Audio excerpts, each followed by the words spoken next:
All right, hello everybody, and welcome to 22 Midnight, the D&D show where three heroes have to race against the clock if they want to save the world.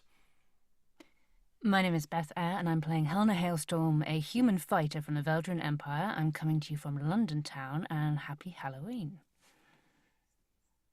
I am Emma Sherr-Ziarko. I am playing Cal, aka Calistoga Vance, a tiefling sorcerer from Bas Serenath, and I am not coming to you from the land of enchantment. I am coming to you from the city of I feel angels, that Los Angeles, I California. feel that I should have been queuing up for a spit take there. I was a little slow on the Should Yeah, draw. have, yeah. What? Yeah. Folks, my name is Gabriel Urbina. I am your dungeon master. And yes, welcome one and all to what we intended to be our Hallow stream. We were so excited Yes. to be playing on October 31st. And then the ghouls and the spirits and all the things that roam in the night and play tricks on people were like, ha ha, infringing upon our day, are you? We cannot explain to you what a cavalcade of stupid technical problems we ran into today in trying to It make was this. really incredible. Yeah. It was a true comedy of technical errors, which have resulted in. We won't bore you with the details, but we basically cannot get our computer talking to our Twitch account. Um, and it has, after a little while of banging our heads against a problem, become clear that it is not a problem that we are solving today.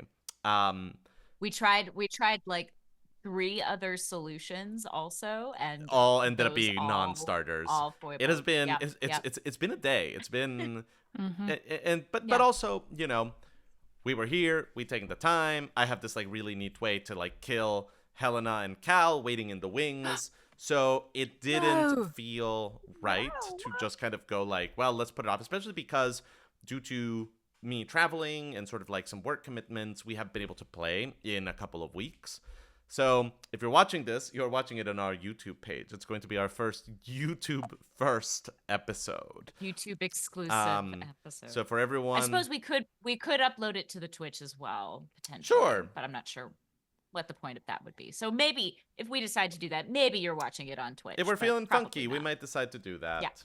Um, Yeah. but yes, for anyone that watches the show religiously on Twitch, we are very sorry to have made you have to Yeah. pick up and come to these badlands of The Badlands of YouTube. the badlands of Yeah. YouTube. But yeah, all right. Gang, before we get started, like I said, it's been a second since we last played. So let's do sort of one of our classic 20 Midnight recaps.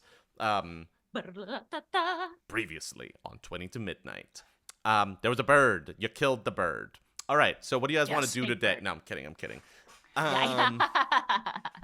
So you recruited a lot of allies, including Ekali Grima, Harriet, some of the sort of like big burly folks from your dinosaur racing days in the Teldorath, some of the snow leopards, including Maisie and some of her superiors over from Cloudfall.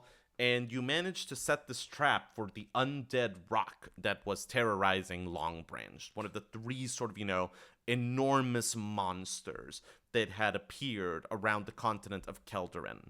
After a pitched battle, you were able to get on top of the bird, and then began sort of this race against the clock to see if you could actually kill it by destroying these sorts of metallic poles that were impaled upon its body and were emanating these kinds of dark, creepy runes onto the bird's body before the bird rose so high in the sky that you ran out of oxygen and livable temperatures. It was a close thing, but you managed to do it. And then Cal managed to, fend off the team's greatest recurring enemy, gravity, from killing you Gravity. both. Gravity. Yeah. Big scary one, Check that. it out. Yeah. Breaks legs, hurts Afterwards, head. afterwards, you were reunited with the other people that helped you in the battle, most of whom had made it through fairly wounded, but still alive. Most importantly for Beth, Helena was able to go back into town to rescue the halfling that she had to so callously leave behind as she was making her way through the destroyed ruins of Long Branch. So she made good on that promise. We saw that when Helena Hailstorm writes a check, by boy, howdy, that check clears. We try. Absolutely. Yeah. You then ran into a mental projection of your favorite person in the world, Admiral Razak, who basically told you that, the time had come to think about the biggest picture, that the world was being beset by these gigantic destructive monsters. You guys have the tools to actually kill them with the Void Piercers, and that the Solinese navy was mounting an attack against kind of the Leviathan that was destroying the city of Westfall on kind of the ironically the southeastern part of the continent. And she wanted you to rendezvous with her at Westfall in 3 days' time. Cal, I think, very aggressively sort of went like, we want to know what's going on with Satus. We want to lay down some ground rules for how this is going to work. And Admiral Razak went, we can definitely talk about that in 3 days' time at Westfall. See you there. And then kind of, popped out of view. You then had kind of a conversation with yourselves, with Harriet, about a couple of things. One was Harriet pointing out that a lot of the people that you have recruited so far would follow you to hell and back, but are fairly beaten up at this point, and so may not be sort of like the freshest to dive into another fight right away. She also pointed out that the two of you are fairly worn down and might not be the freshest to just like dive into another fight right away. There was a little bit of a discussion of how do you want to get to Westfall. The nearest city that is not the ruins of Long Branch is where you sort of teleported to last time via Maeve in the Eye of the Storm, is the minor city of Salem, which is about a day's walk to the west. But about a day and a half's walk to the south is Linvale, the capital of Veldria, and kind of a much bigger, more bustling town. And so if you wanted to, say, go to a major cathedral to see if you might be able to get like higher levels of healing, if you wanted to recruit people, if you wanted to, like, that may be kind of like a better, more comprehensive stop if you wanted to kind of do more heavy duty things than just pop into the Eye of the Storm. But you will eat up more time getting there. But also, Linvale is on the same coast as Westfall. You might be able to charter a ship to take you there. You also talked about you might want to go check out the body of the bird, which fell into the woods around where you are right now. So that is a thing that you could do if you wanted to. And that is pretty much where we left it. You guys were considering various options and various choices.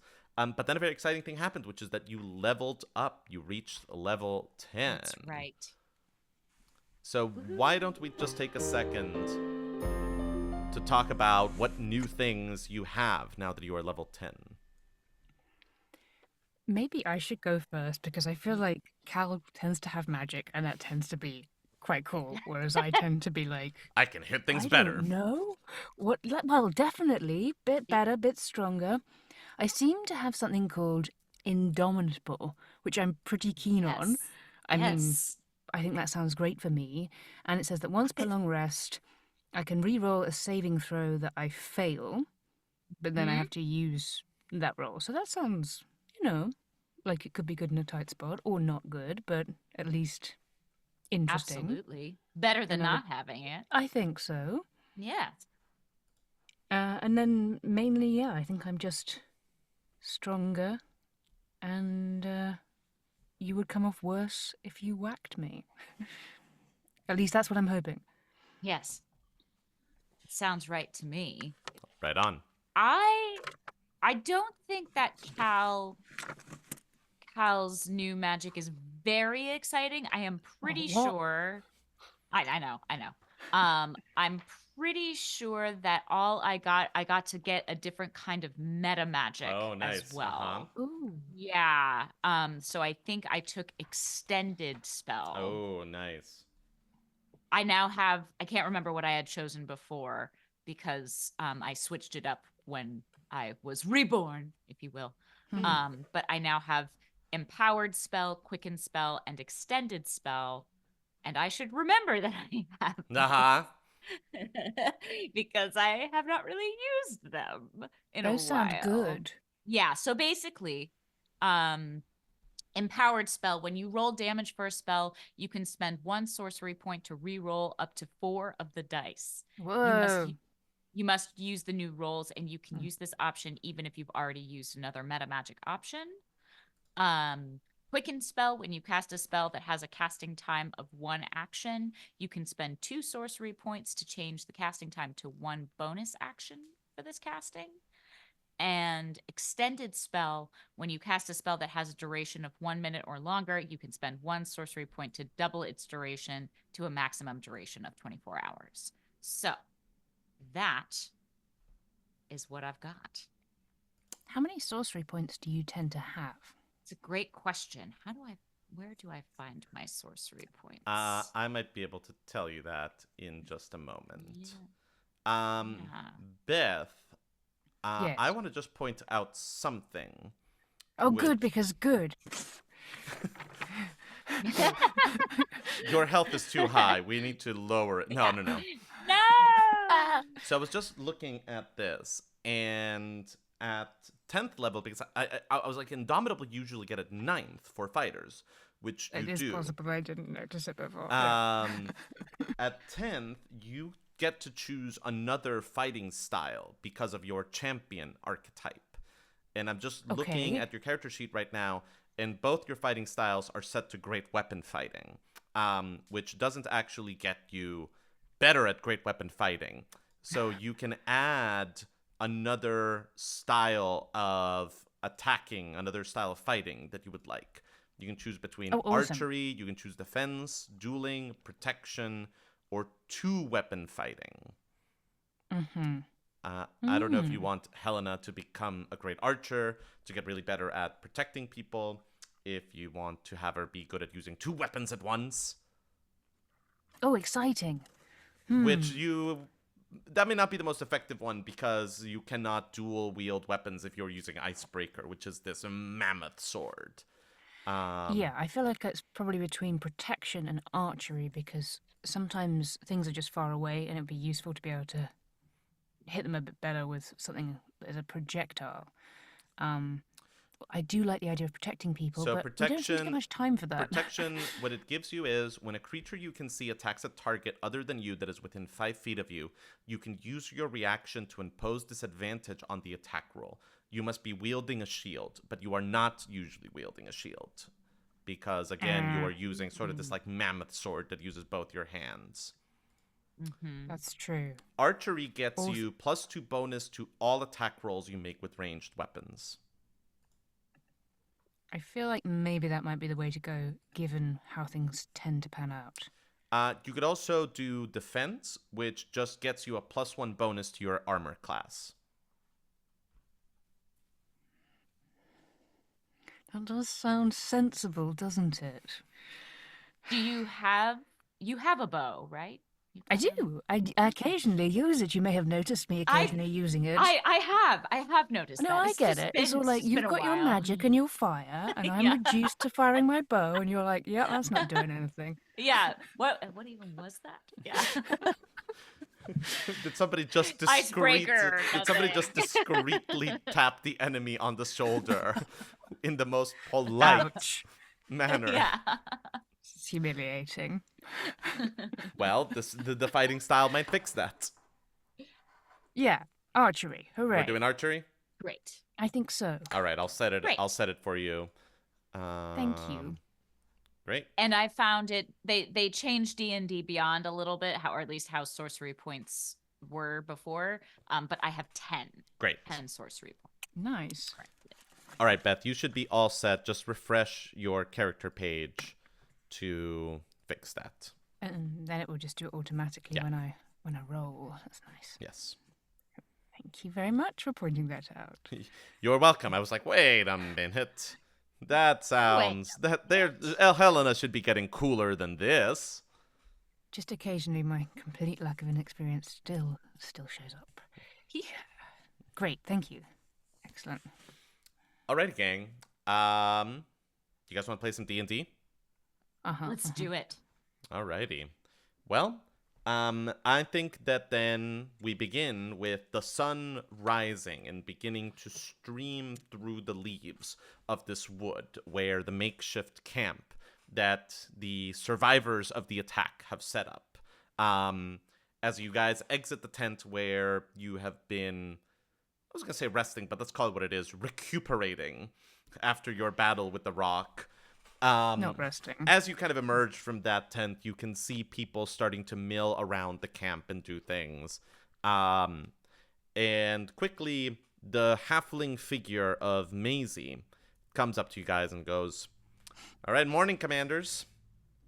General mood in the camp is good, but also, like, we gotta know, are we staying put? Are we packing up? What's the move, guys?"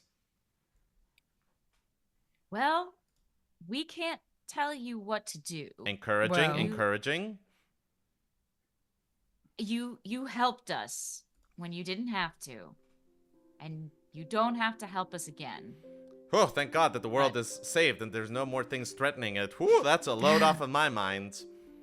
She then fixes you with a deadpan stare. Fair. What Cal is saying is that you were all amazing, and I think the best thing anyone can do right now is get some rest, and we can try and find allies where we're going. Great. Where are we all resting? No. You know, we have a tremendous spa back at Cloudfall. I don't know if you guys were able to, like, go there the last time that you were there, but, like, for resting, you can't beat it. We did go to the spa, didn't we? Great. I think that we can get a really good nice. group rate for, everyone here. For an army. Yeah. The army group I think you guys are going to love it. A solid week there, just resting, recuperating, getting your stuff back together. It'll be amazing. Cal? Well, while that sounds absolutely wonderful, I don't think we have that kind of time. So Helena and I are going to push on and do what we can to get what rest we can where we're going.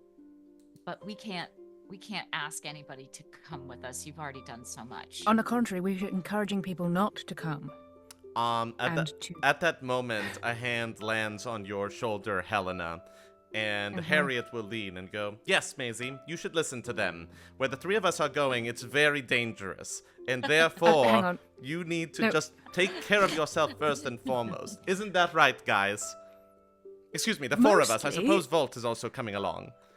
Well, actually, that's a bit of a moot point, the whole four of us thing. So, where are we off to today? Going Cal? back to bed. Well, she's off to bed. Where are the three of us going, then?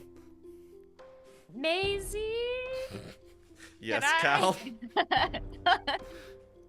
Should we go talk over here for a minute? Sure. Let's you and me go talk over here. Yeah. I think that sounds good. So Maisie, how are you today, darling? Do you want a cup of coffee? Here, let's go get a cup of coffee. Let's talk about the coffee. Are you handling it, Cal? Are you going to handle it? Yeah. Okay. They've set up a little table where a couple of snow leopards are having a, like, breakfast stew gruel mix. Maisie kind of, sits down at the edge of the table and gestures for you to sit opposite her. You do with some gruel. Here, it is grueling.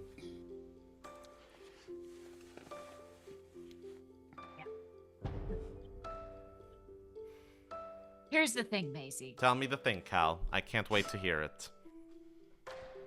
We are headed to Westfall to fight another one of these things. Another one of these things that took an army to bring down?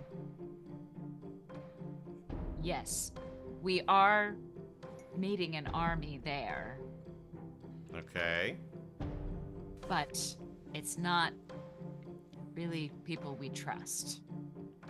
So we don't want you to get mixed up in whatever nonsense Admiral Razak has planned for us as soon as we kill this thing.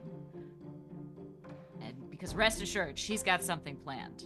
She's all into mind control and stealing dragons and Satus and all sorts of stuff. We'd have to get a lot of tin helmets. Okay. I see.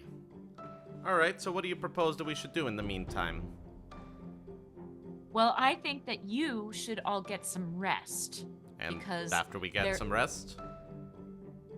Well, Take the rest for granted. We'll bandage up. We'll put some band-aids on. We'll, drink. We'll, have my grandfather's special, revitalizing soup. It'll be great. But after that, what do we do tomorrow? Well, I think you should stay put. I don't want you mixed up in whatever Razak has planned. At this point, literally the rest of the table goes, boom! Well, I can't tell you what to do, but you were all Again, extremely boo! And someone literally yells, tell us what to do! You guys are the best! Maisie just points yeah, that. Well, thank you. Sorry, Cal. You killed nice. a mythic undead bird monster out of a friggin' fairy tale. It's the sort of thing that makes people want to follow you. Well, when you put it like that. Mm-hmm. I am putting it like that. The rest of the table, it is like that. Yeah! Okay, I tell you what. Where we're going, hopefully there will be an eye of the storm. And we will come tell you when we need you. Does that sound fair? She holds out her hand. It's a deal. All right. All right, gang. Let's start to break down this camp. Here, let me help. In short order, the camp is broken down, and you kind of organize yourselves into, sort of like a splinter group of the two of you and Volt as the rest of the company begins a march back towards Salem with kind of, instructions to go back to the respective towns, heal up, try to recruit more people to be on standby if necessary. But quite a few of them make a point of insisting that the moment that you have news, that you will tell them. Tarok definitely underlines that. Maisie underlines that. Some of the other Snow Leopard leadership underline that. Grima is, sort of still in the eye of the storm, waiting, I believe. So just kind of know that.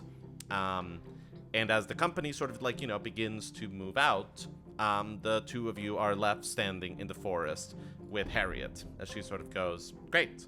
So, what do you guys decide? Is it the bird? Is it Linvale? Is it back to Salem? What are you guys thinking? I think we should check out the bird. You want to come check out a mythic undead bird monster, Harriet? I would love. Nothing would make me happier to do today, darling. Great. We might see if there's something useful. Wonderful. Yeah. Off we go then. Okay. All right. Come on, Volt. Everybody roll me a d20, please.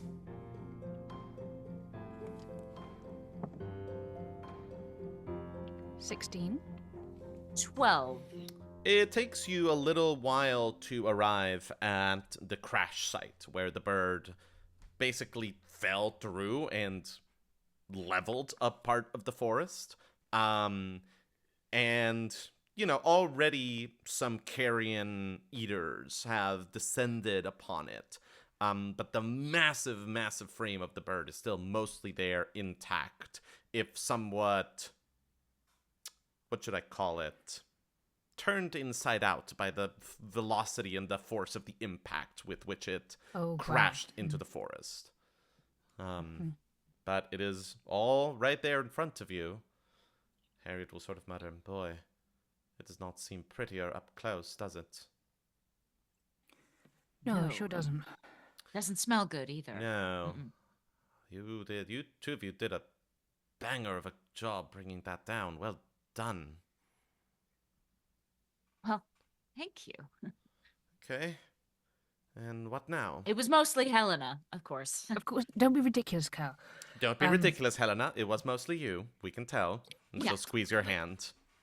It literally wasn't. What's wrong with that one? Isn't that right, Volt? And you'll kind of get some affirmative growling as she goes like, Yeah. Well, I don't know if there's anything that is useful about this, anything we can learn, anything we can take, anything that would be useful to Maven spells. I'm a bit out of my depth. I agree, but I say let's take a look around. I want to take a closer look at the rune spots. Mm-hmm. Okay. That were okay. Yeah. See if I can determine anything about them. Sure. All right. Roll me first an investigation check, Cal. Okie dokie. Oh, that's a natural 20. Nice. So the poles that were kind of dug into the bird at kind of these like sites that you guys destroyed, the main structure of them have kind of shattered and flown off in pieces. But you're still able to recover some material of it that was kind of, like really dug into it. And it's odd. At first you think that it is a kind of black steel, but when you sort of are able to examine it a little bit more closely, it feels like this kind of very heavy, very cold, very hard form of glass. Roll me a history check, Emma.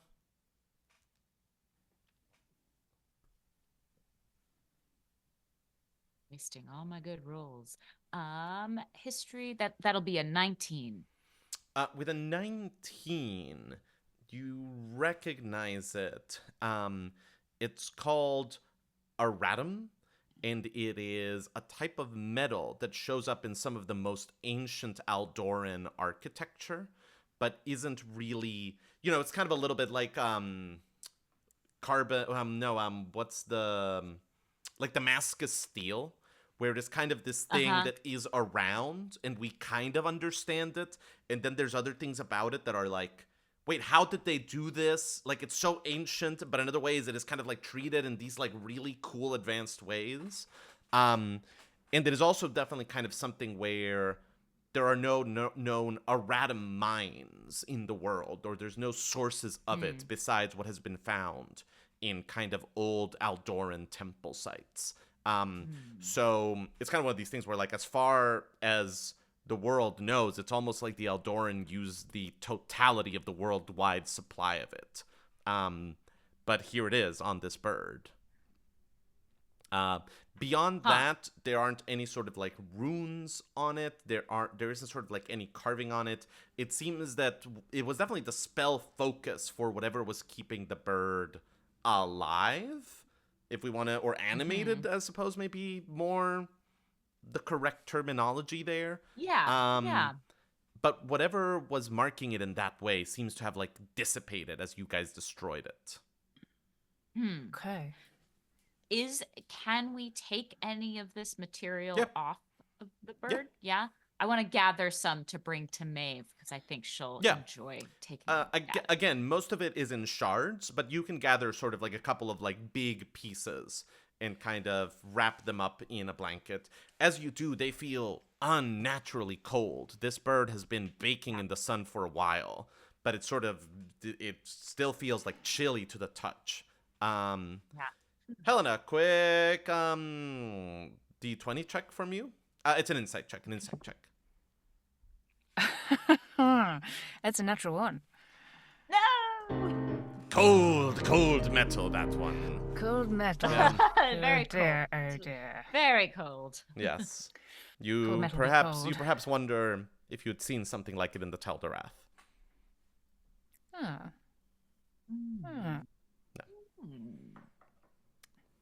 Mm. Cal, because you rolled extraordinarily well before, roll me a perception check.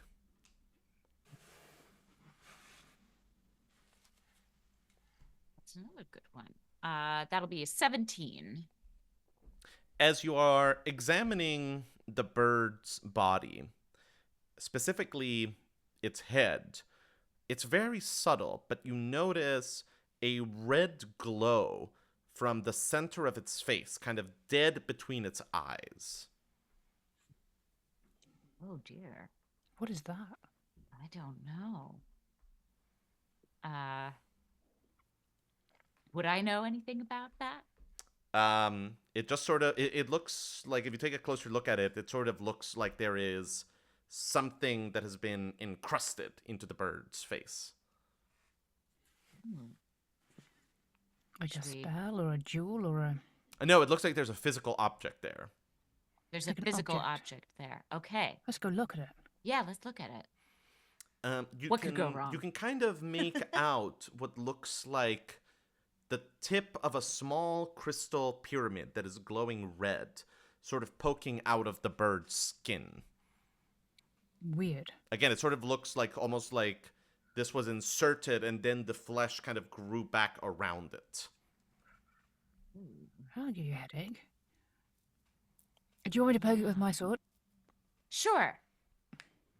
Yeah? Yeah, you don't even need to roll for it. This is easy enough to carve enough of the flesh around it off that you are able to retrieve a small, it is about yay high. It's about the size of a snow globe, really. Red crystal pyramid that is glowing.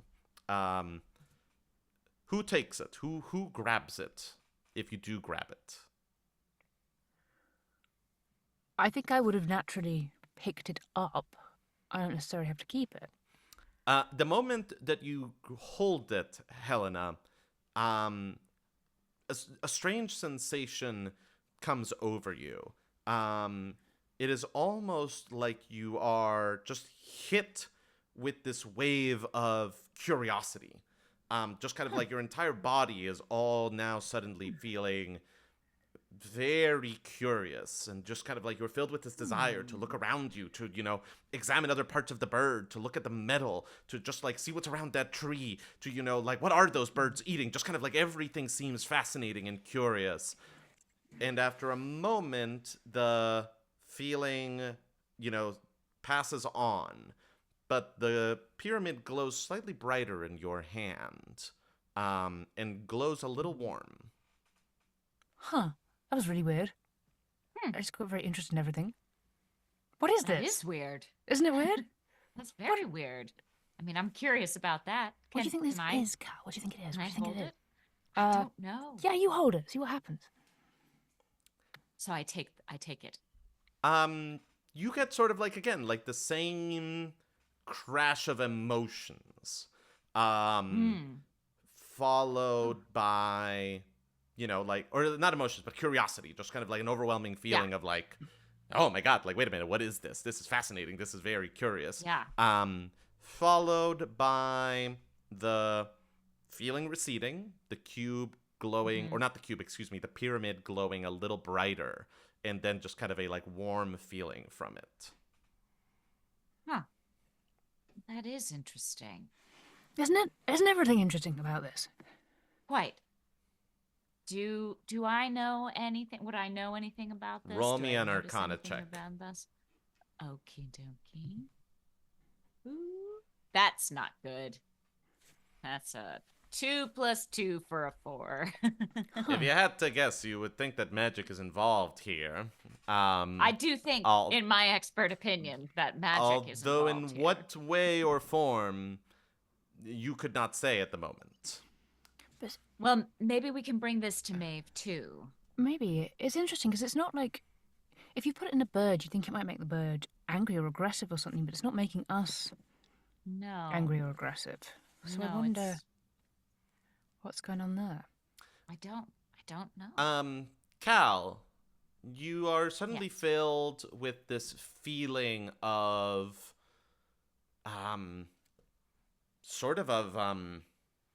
wanting to just kind of like make a name for yourself. Just like this feeling of like, the people need to know who I am. I need to let the world know who Calistoga Vance is. Just kind of this like very strong like emotional desire to kind of just like make yourself known. And then again the feeling passes and the pyramid in your hand glows a little warm. Huh. That was odd. What happened? I just suddenly felt an overwhelming sense of like wanting to be famous. Like just like this like need of craving attention almost. Yeah.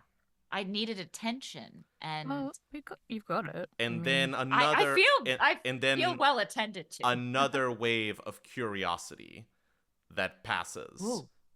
And then the pyramid almost lets off like 2 bursts of light and heat.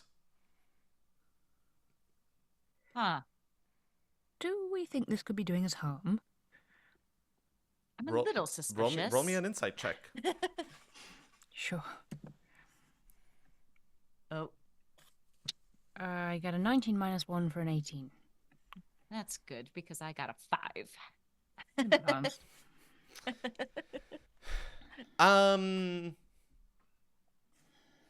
So, I mean, Cal, you're like, you don't know what to make of this. It seems odd. It seems strange. I don't know.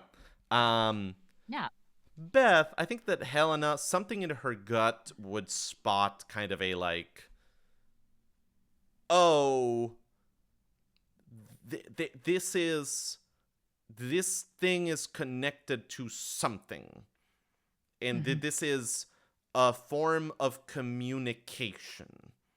Like there's something that is trying to express something, and it can only kind of do it in these like empathetic bursts through this object.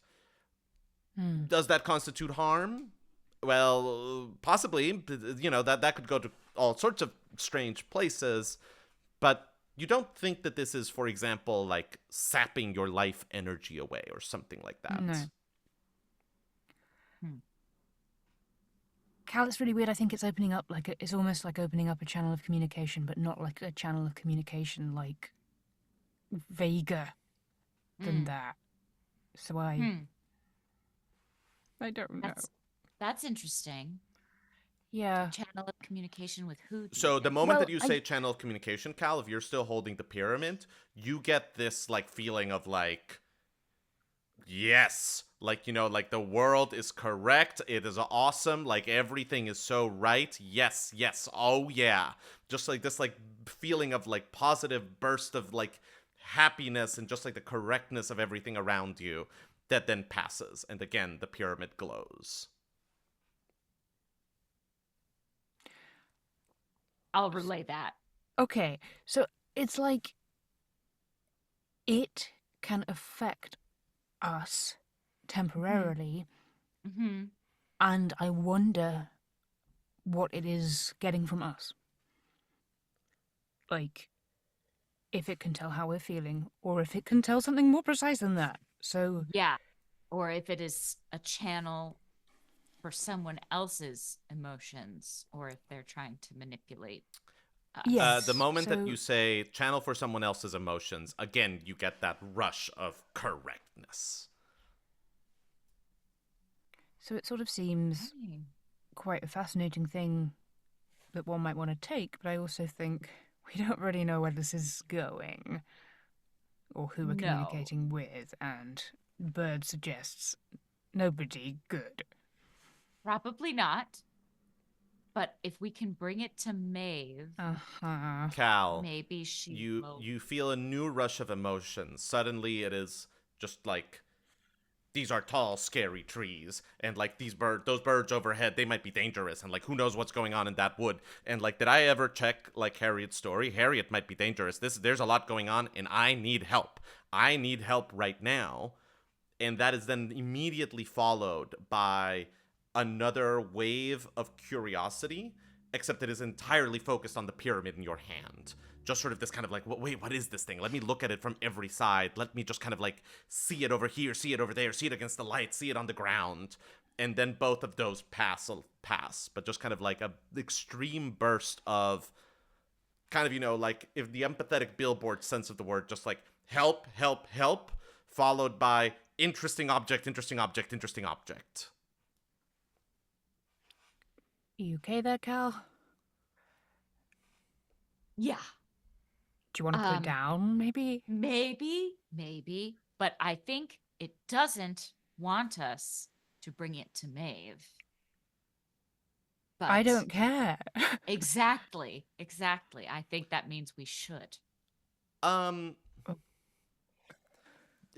you say that, you get, it's odd, but it's almost like weaponized ambivalence that like washes all over you. Kind of just like this like strong sense of indecision and almost just like ennui that like crashes over you, and then it like fades away. Cal? Do either of us have a tin hat handy? Yes. Great. Yeah. Okay. You've got one in your pack. Okay. Cal, would you put a tin hat on for a second? Gladly. Okay. Just let me know how that goes. You put the tin hat on. Put the tin hat on. You nice. instantly a wave crashes over you that is, everything around you is, oh my god, that squirrel looks so ridiculous, that tree looks so ridiculous, that rock looks so ridiculous. Just like that feeling of this is a ridiculous sight and I must laugh at it, crashes over you and then disappears after a moment. So that didn't work, did it? I think it's laughing at me. No, yeah. Right, okay, good to know. Okay, so if we take this thing with us, it's going to be able to fuck with us.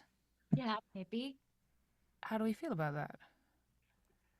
Well, you say that maybe, and you get sort of like this strong sense, just like crash of negative feeling around you, of just like, wrong, no, absolutely not. You almost like, you look down and you find that like, even though you're still holding the cube, your arms are now crossed like a sulky teenager. But yeah, just kind of like a strong like wave of like, no, just crashes over you. Huh. Harriet? I've been waiting for two of you to say something sensible about this, because I have honestly no flippin' idea of what to make of this. Yeah. I want to see if I wrap it in something like another blanket or shirt or something. Mm-hmm. If I'm not directly touching it. Okay. Do I still feel? So. Sure. Yeah, so I do that. I wrap it up in something. I'm pausing just for a moment because on my screen, which is the one that we are recording, Emma, you have frozen. Beth, is Emma still moving for you?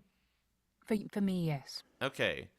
Emma, do me a favor, just like turn your video off momentarily just to see if that... Oh, you are now moving again. Cool. We are now back. Wonderful. Okay, great.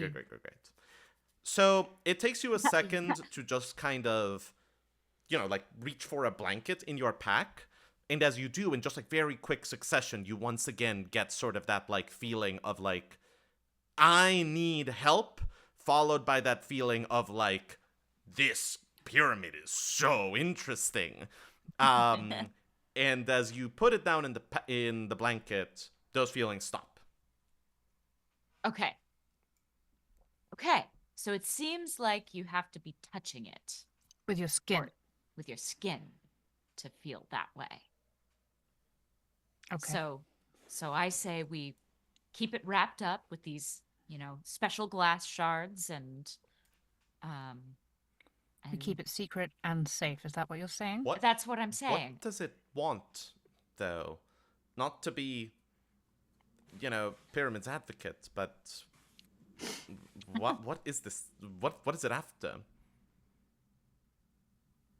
Don't know.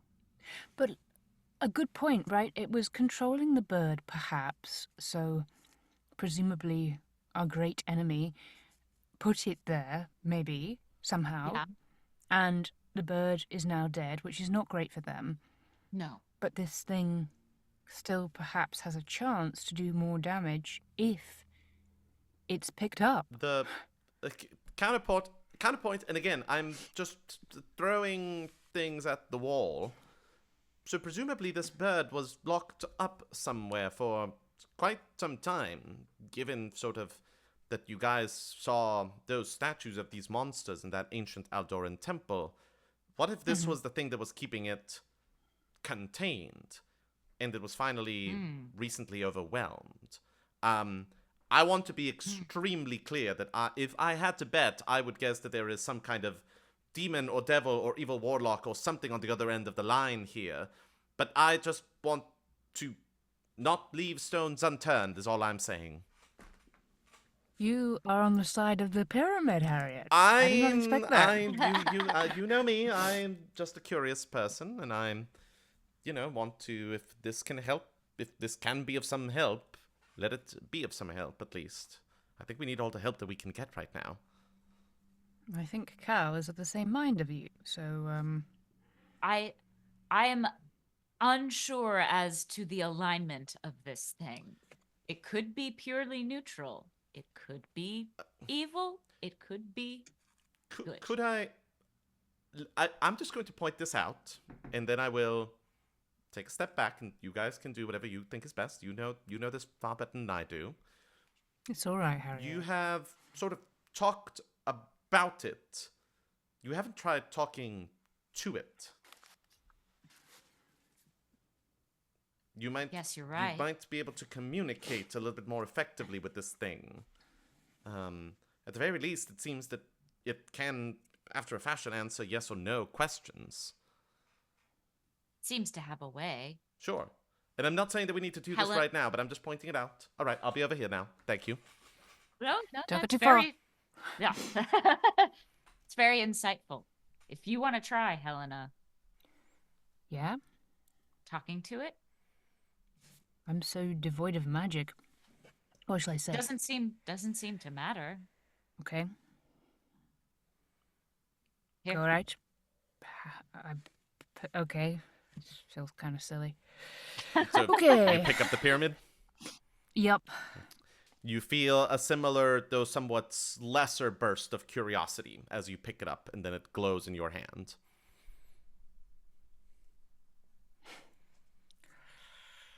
I feel like if I ask it who it is, it's not going to be able to answer. Do you say that out loud? I say that to Cal. Yeah, when you say that, you are just hit with this wave of, God, how do I express this? Like, what does this feel like?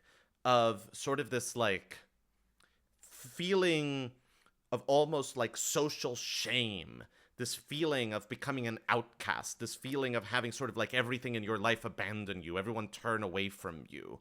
The moment that you sort of ask out loud, like, if I ask it who it is, I'm not going to get an answer. That feeling just like fills every part of you. Huh. I will tell Cal. Huh. Okay. Yeah, that's odd. Like it's ashamed, like it's outside. Maybe it's been put to use it's ashamed of? Maybe. Maybe it's something that, our enemies weaponized. Maybe. It doesn't react to that. Okay.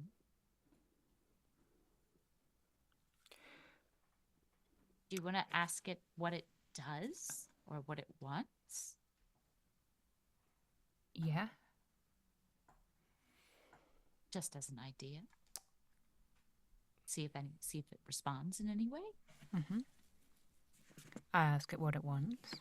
You are filled with that feeling of deep relief and satisfaction of coming home. No, forget coming home. Of falling into your bed after months away from your home. Just that, like, deep-seated breath release. The moment that you can sleep again in your own bed after being away for a long time. It wants to be done. Or maybe it's returned home. Maybe it's from this plane or something and it was trapped elsewhere. Or it's here to kill us all.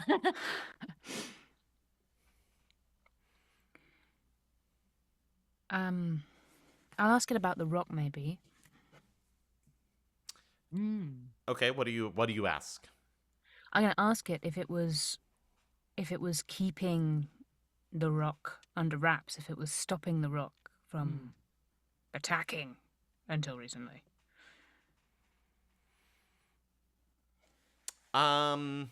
Phrased like that, you get sort of the feeling of no, of just kind of like, everything is wrong. Those trees look wrong. The sky is wrong. And then it passes. Cal, you ask it something. The moment that you pass it off to Cal, you get that feeling of kind of like, oh, it's my friend again, sort of, wash over you.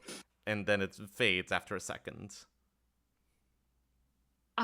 Okay. It seems to kind of really only be able to, like, pay attention to, like, what is happening to, like, one person at a time. Right. Or at least that is the impression that it is giving off. Okay. I will ask it if it can help us. Immediately, yes. What a beautiful sky. What a green tree. What an amazing squirrel. Just like, yes, correct. Awesome. Squirrels. Can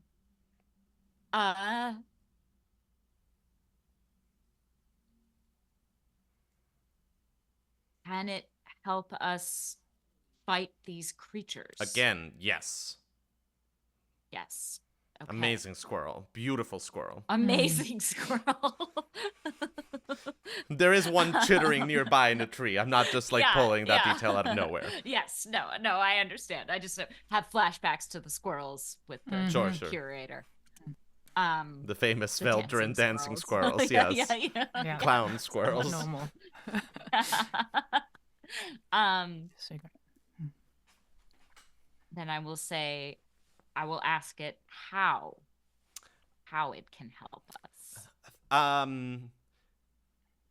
The pyramid glows for a second, and at first you're like, why am I not feeling a wave of emotion? And then you realize that what is happening is that a bruise in your arm is growing more and more sore.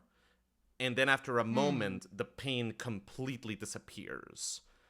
And then after a second, you go back to feeling the way that you were before the cube did anything. Not the cube, gosh darn it, I keep calling it a cube, the pyramid. Pyramid. Huh. What happened, Cal?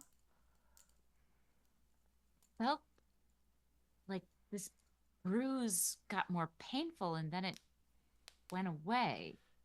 A moment after you say that, you are filled with a new wave of emotion. Just this emotion of, I have so much magic inside of me. I am amazing.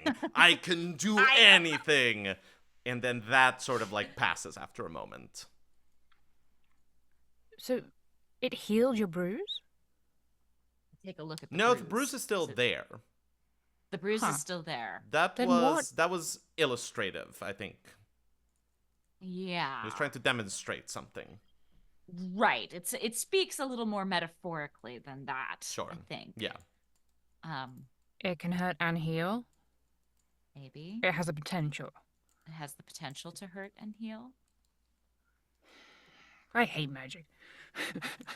Do we need to absorb it? Immediate, strong, negative, no. Okay. That's good. You don't want to eat it. Yeah, I don't want to eat it or. And then after that, like a new feeling that is, for lack of a better term, almost like you feel like the phantom of a handshake. Like there's sort of this kind of like, you know, like you get like this like strong impression of sort of entering into a handshake with someone. And it's kind of strange that it can be something that you feel empathetically rather than sort of intellectually, but it's there. Right. But I think that it is as clear as it can be. No ingestion necessary. Okay, we just have to kind of come to an agreement that will work together. And it will, if you say those words out loud, you will get a strong affirmative feeling. Okay.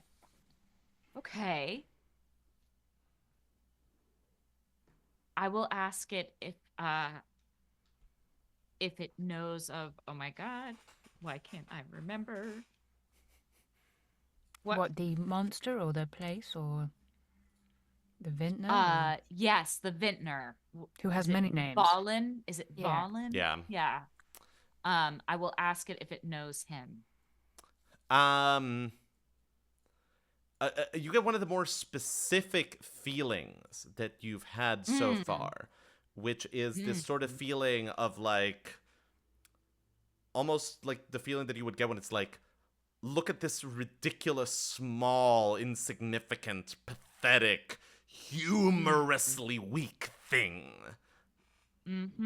That is when you say the vintner or Valen, that is the feeling that floods you. Okay. I will convey that. Oh, okay. Okay. So it sees. What are we talking to? It seems very powerful. Don't know. It seems very old and very powerful. Okay. Okay. Oh, good. Quick perception check, both of you.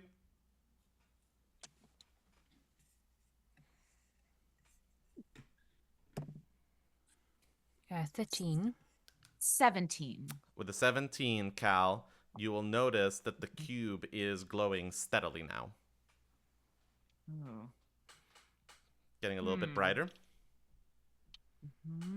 Gets a little bit brighter. There's a flash. Hit the long rest button, Cal.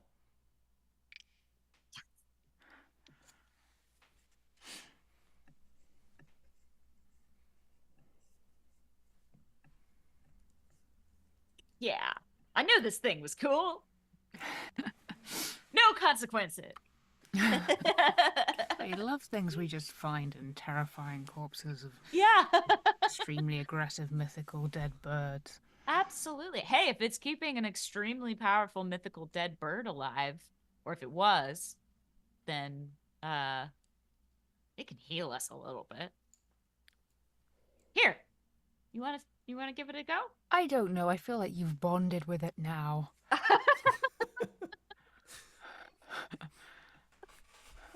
I don't need it to myself. It might like you. Or is it my own, my precious? Oh, wow. Yeah. No. I don't feel that way. No. Then it does. It like you know, like if you hold it up to Helena, you don't get a burst of emotion that is like no. No. The pyramid seems to be neutral about the idea of being handed off to Helena. Okay. Yeah. Here. Yeah, it's good. Thank you. It's great. I'm glad it's healed you. Like,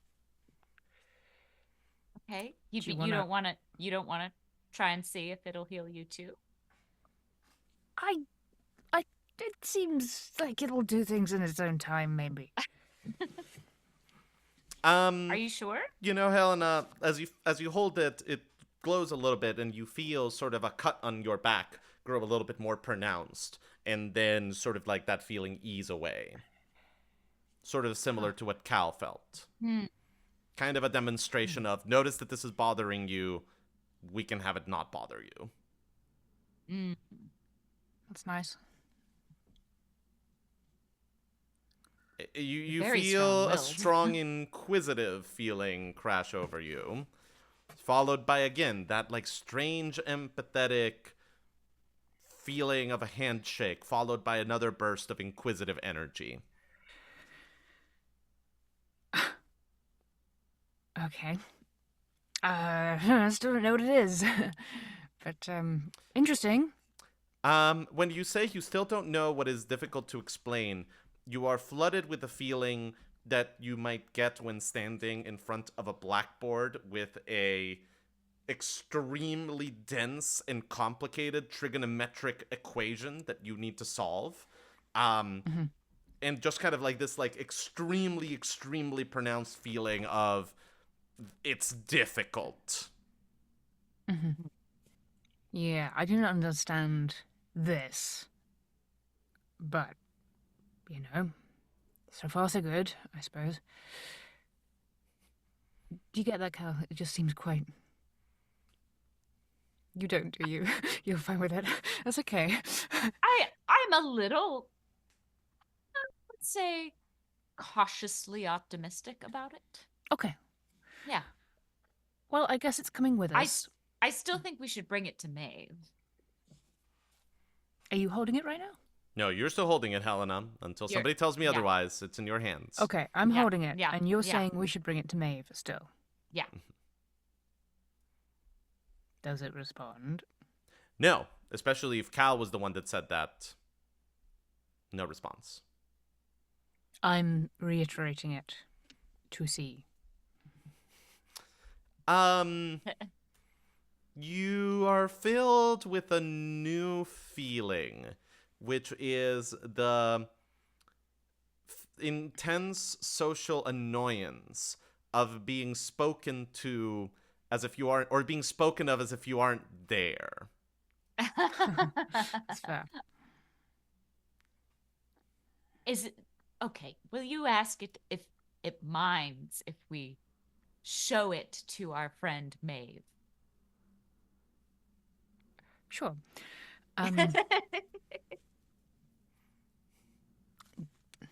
Do you mind if you come with us to see our friend Maeve, who you may be aware of? Once again, intense ambivalence. Fine. Okay. Yeah. Not fussed either way. Okay. Yeah. But once again, you get that feeling of handshake, question mark? Yeah. Do you need anything from us now?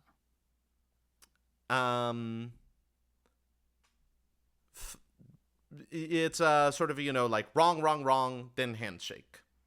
Almost sort of, like no, comma, handshake. Yeah, okay. All right. Handshake. The pyramid will begin to grow brighter and brighter and brighter. And then there's a flash.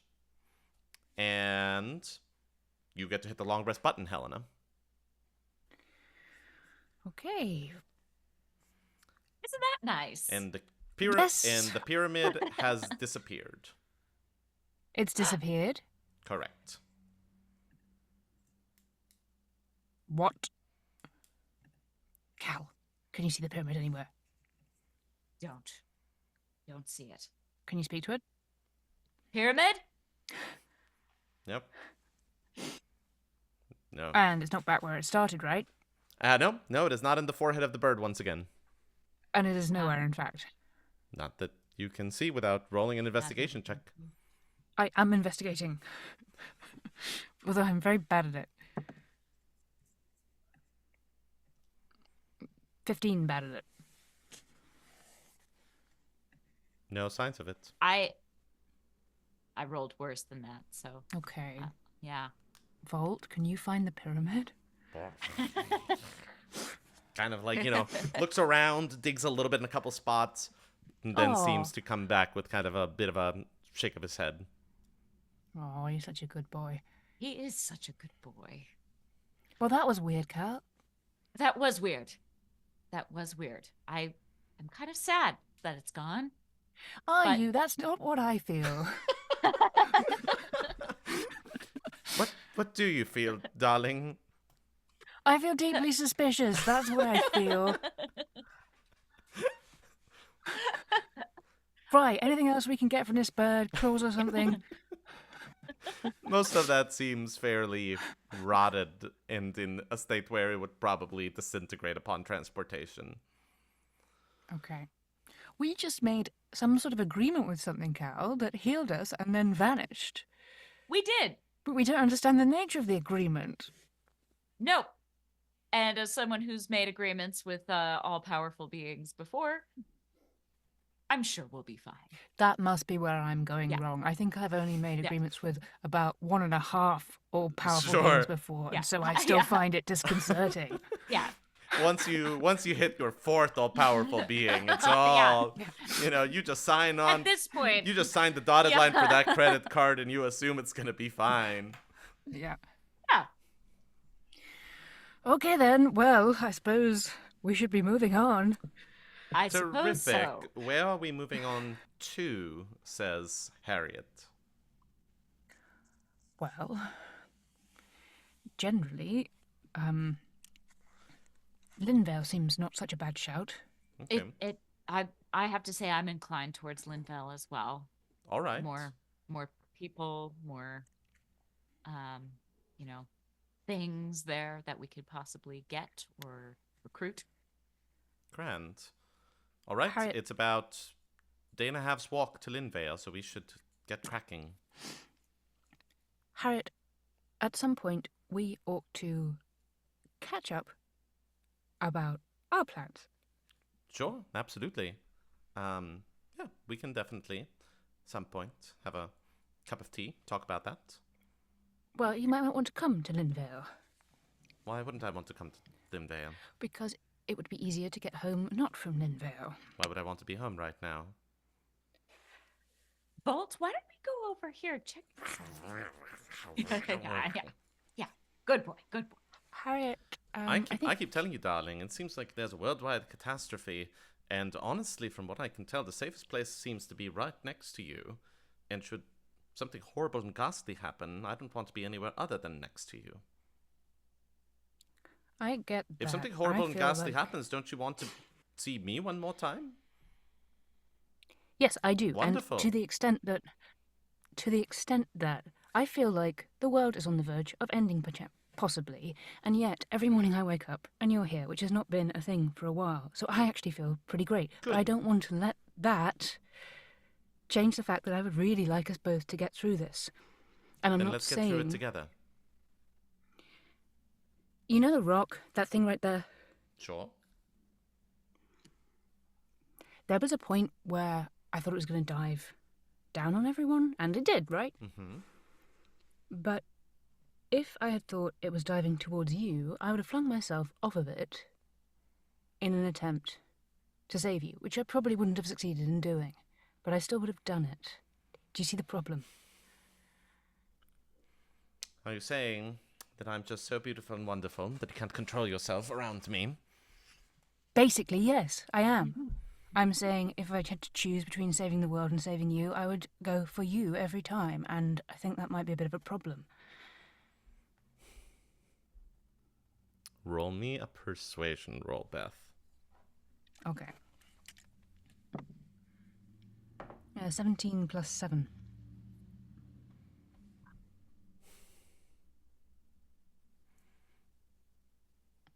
Darling,